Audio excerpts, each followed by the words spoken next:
It looks like CNN just found out they are not dealing with dummies like in the last administration. Now, of course, I'm talking about the White House Deputy Chief of Staff, Stephen Miller, and his tense exchange with CNN's Breonna Keeler. So let's just say Miller had enough of her gaslighting her viewers by acting like she supports cuts in the federal government. I mean, they're just following their Democratic overlords' script to the T by pretending like they support the cuts, but claims that they just don't know how it's being done. Well, based on their actions, it seems like they just want to slow DOGE down so absolutely nothing actually gets done over the next 4 years so that business can continue as normal once Trump is out of the office. Well, President Trump ain't having any of that. In fact, he signed a whole bunch of new executive orders further saving Americans billions of dollars. So first, they shut down the federal benefit gravy train for the illegal immigrants, putting an end to taxpayer-funded benefits for illegal migrants. Long overdue, if you ask me. Now, Federation for American Immigration Reform research found that U.S. taxpayers spent at least $182 billion a year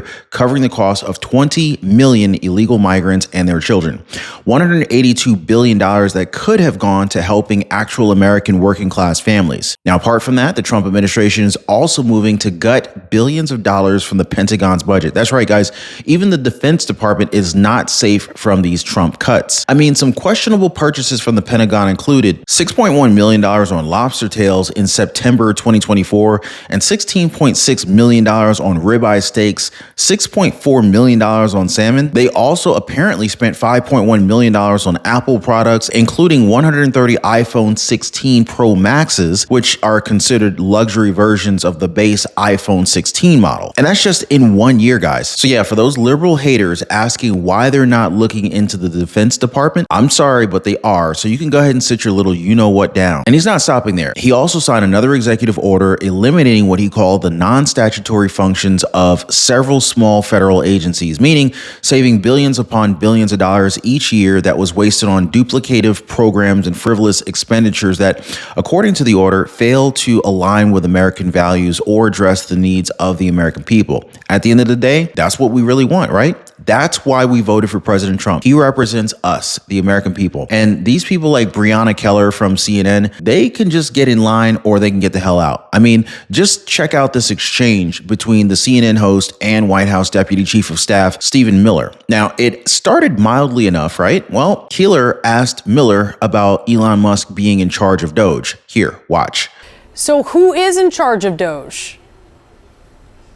The President of the United States. He's the administrator of DOGE? No, the DOGE is what was formerly U.S. Digital Services. It's an agency of the federal government that reports into the Executive Office of the President, which reports to the President of the United States.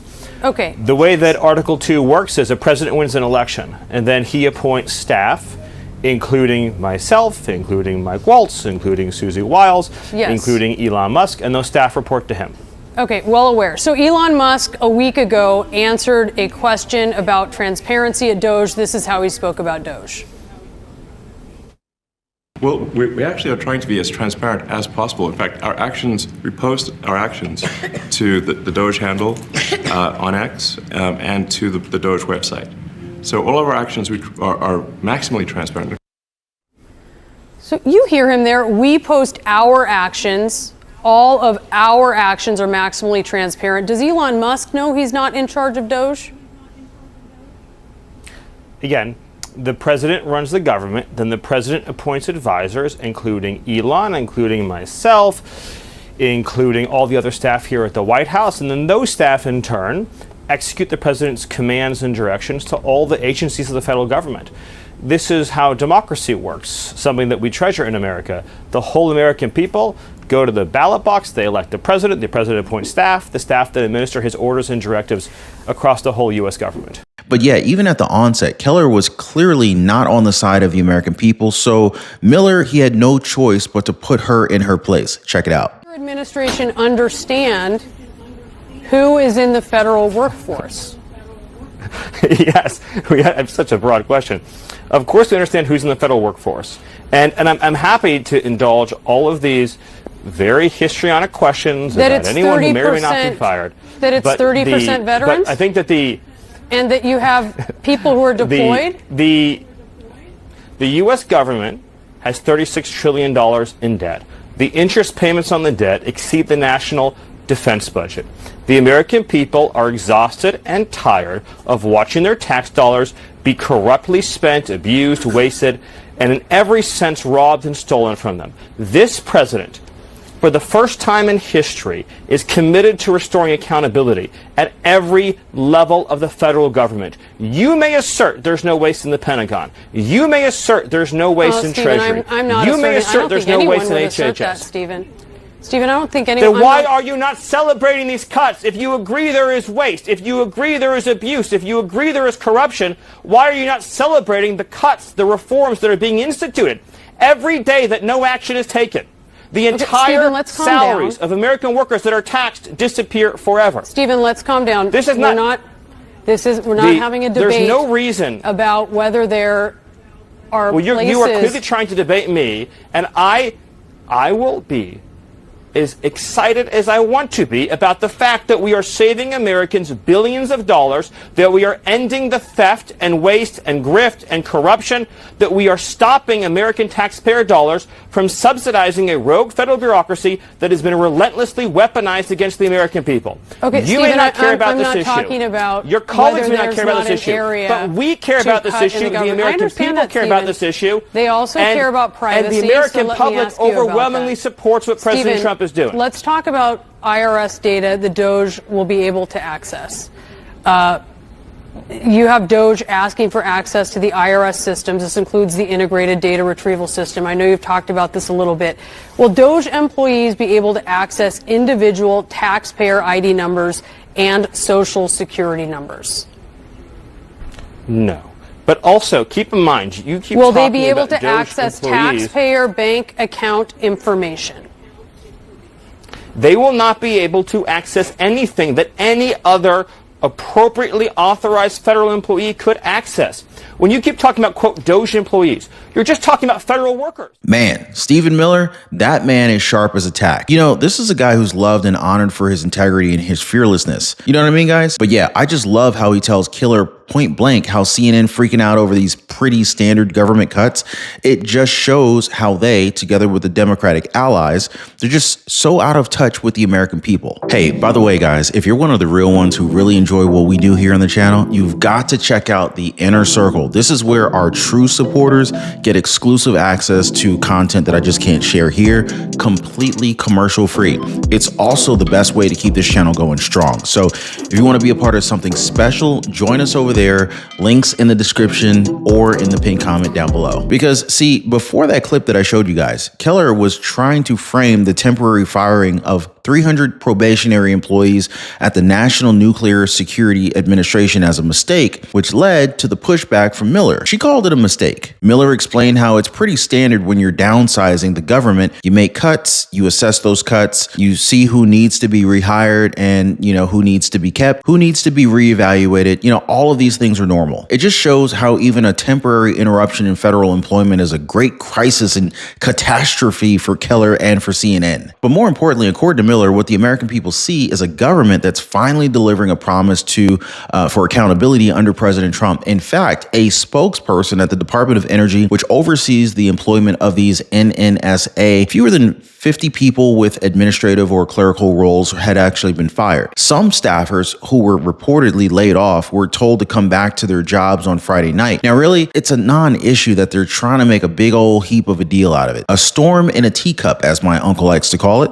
Now, of course, Keller didn't stop there. She then asked Miller if President Donald Trump's administration understands who they're firing from federal agencies, even accused them of eliminating deployed military members and veterans from the workforce. Miller had to shut her down yet again, saying how he's happy to indulge all of these very historic questions about anyone who may or may not have been fired. He brought up how the U.S. government has $36 trillion in debt and that the interest payments on the debt exceeds the national defense budget. He then told her point blank point that the American people are exhausted and they're tired of watching their tax dollars be corruptly spent, abused, wasted, and every cent robbed and stolen from them. And that this president, for the first time in history, is committed to restoring accountability at every level of the federal government. Bottom line for Miller, as you guys heard in the clip, if you agree there's waste, if you agree that there is abuse, if you agree there is corruption, why are you not celebrating the cuts, the reforms that are being instituted? You may not care about this issue. Your colleagues may not care about this issue, but we care about this issue. The American people care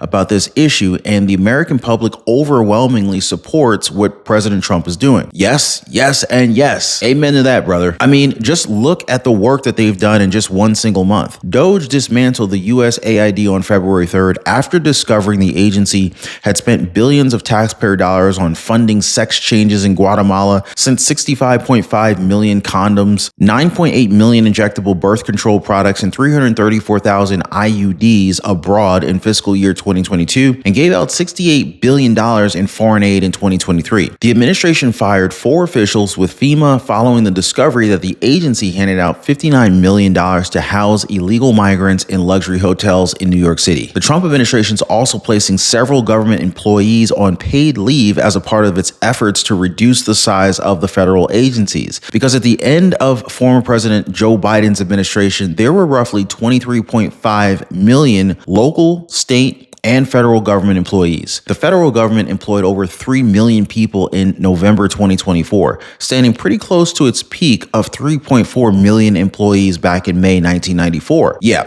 I don't think that we need that many people running the federal government, do we? Do you guys feel like our government was running efficiently these past few years? Drop a quick yes or no in the comments, guys. Hit the like button if I'm making sense to you guys. Also, if you have not already, subscribe to the channel, turn on all notifications so you don't miss out on updates like this one. So President Trump and Elon Musk, the two are pretty much on a mission to cut government waste, and we love to see it. Just recently, the president signed an executive order to end taxpayer-funded benefits for illegal migrants.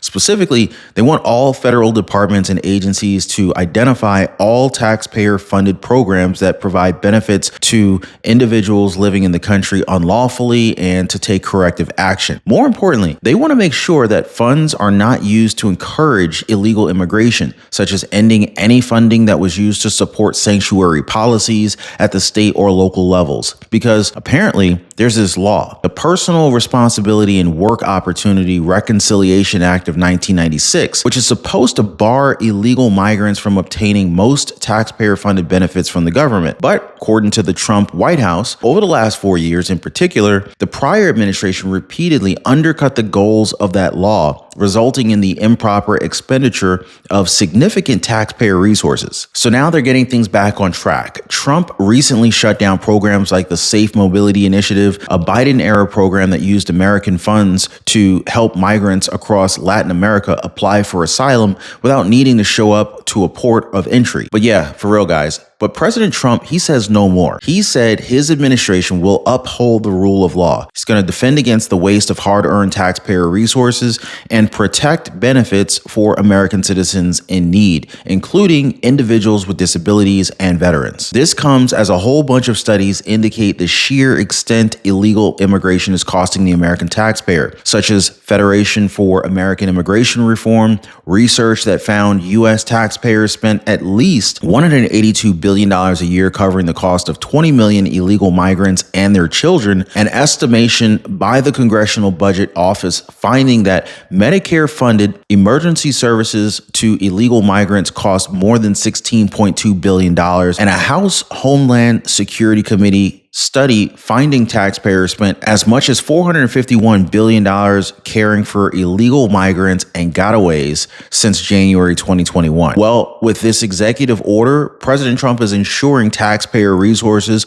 are used to protect the interests of American citizens, not illegal aliens, says the White House. And it's not just them either, because see, many liberal critics like saying how Trump is supposedly not touching the defense budget. Well, he is actually. In fact, they're reportedly moving to gut billions of dollars from the Pentagon's budget. More specifically, the Department of Defense Secretary Pete Hegseth wrote to senior Pentagon leadership that he wanted an 8% reduction in the defense budget in each of the next 5 years. In fact, Hegseth directed leaders to deliver a plan for the budget cuts as early as February 24th so that they can address wasteful spending and bureaucracy. Another long overdue cut, especially considering how the defense budget has ballooned to $850 billion. I mean, $6.1 million on lobster tails in September 2024, $16.6 million on ribeye steaks, and $6.4 million on salmon. Another $5.1 million on Apple products, including 130 iPhone 16 Pro Maxes. Yeah, definitely seems like our Pentagon boys are living it up on Uncle Sam's dollar. But what do you guys think? And did you know that the Pentagon also failed its 7th consecutive audit in 2024? The National Defense Authorization Act for fiscal year 2025 had to require the DOD pass an audit by 2028. Now, if that was any of us with an audit from the IRS, we'd be long in jail by now. You know what I mean, guys? So for the naysayers like CNN, I think it's just best to kind of get out the way. That's all I'm saying. The adults are working and President Trump is doing his job delivering on his promises to the American people. Am I right, guys? Drop a quick yes or no in the comments down below. Let me know what you think about this. Also, be sure to stick around for our other suggested videos at the end. As always, thanks so much for hitting the like button and subscribing. We'll see you next time.